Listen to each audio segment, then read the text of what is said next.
Next up, electronics.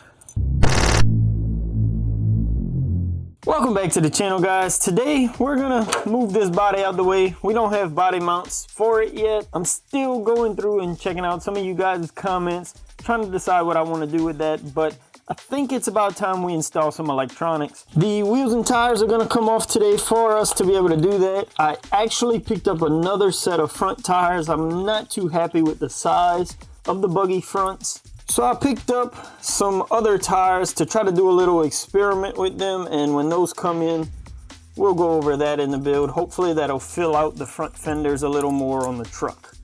Today's gonna be all about electronics though. We're gonna get a motor and ESC installed, maybe a servo if I have one on hand. And once we get some of those electronics in, we'll be able to see more where the car is gonna sit, or truck's gonna sit, with more weight in it.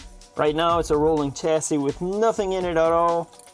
It's pretty light. For those electronics, the motor and ESC, I wanted something waterproof because, I mean, you guys know we get a whole bunch of rain here, especially lately, and I don't want rain stopping me from getting to go out in the field and enjoy this thing. So some of my options that I've used in the past, like the Hobby Wing ESC and stuff like that, were out of the question. Instead, I just picked up a whole new combo. I have a Castle Mamba X with a 3800 kV brushless motor. I went with this instead of the Sidewinder like I ended up putting in my SMT10 because this is still censored.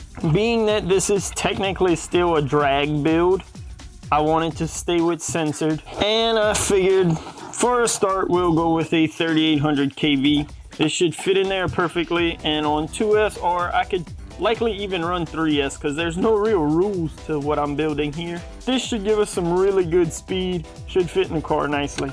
Before we go ahead and get this motor installed though, we have to put a slipper on here. We'll be running a slipper clutch in this car because unlike my no prep car, this will be in the dirt. It will be hitting some rough patches, rocks, bumps, whoops, whatever you want to call it, and it'll be really hard on spur gears if I didn't have a slipper clutch. So let's go ahead and get the slipper installed first. My plan is to attempt to run the old Shell / Avid Racing slipper that I ran on my no prep car originally. I believe these slipper pads are still good, so we're gonna try to use these. If not, I guess I'll have to try to pick some up. The other slipper option I have is the one that came with the DR10M.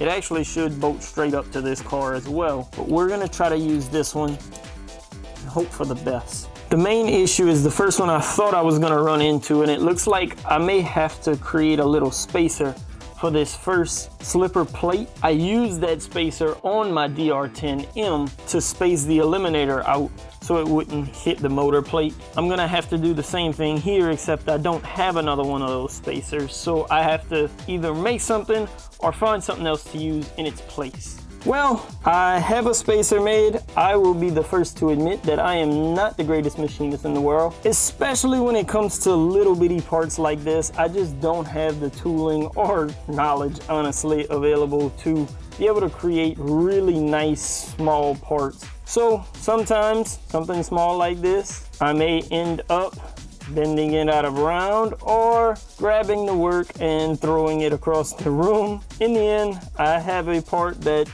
doesn't necessarily need to look great, it just needs to function, and it looks like it'll do that just fine. It gets our plates off of the motor mount, which is exactly what I needed. So now we can go ahead and finish installing that slipper clutch. Now it's motor and ESC time. You can see I have the Castle motor fished into place here through my chassis braces. Just gonna go ahead and put some of the supplied screws to hold that motor in place. It'll just be roughly for now until I get a pinion on. I need to decide what size pinion I'm gonna run here. We're likely gonna start off somewhere in the same range as I run on a no prep car. This is the 87 tooth spur.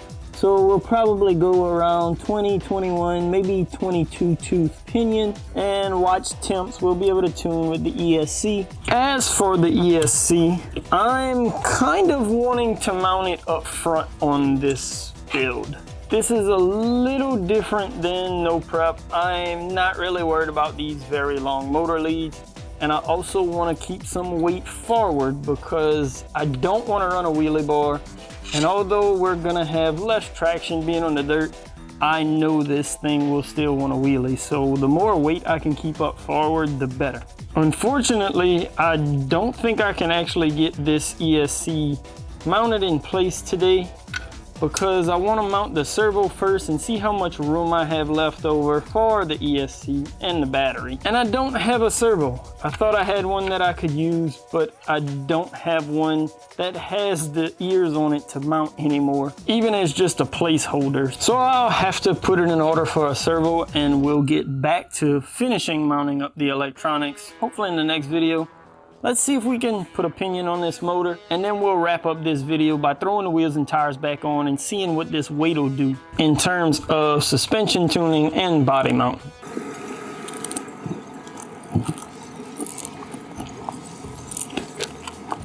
That's not looking too bad. Besides, like I said, these front tires that I think just need to be bigger to fill out that front end a little more. As soon as I wrap up this video, I'm going to remove these front tires in preparation for those new ones to come in. As for the electronics, I think I have everything figured out, and we're gonna go over that before I finish off this video. Basically, I want to keep the ESC up front here like talking about, but obviously I can't put it in the servo position. It would hit the servo arm here.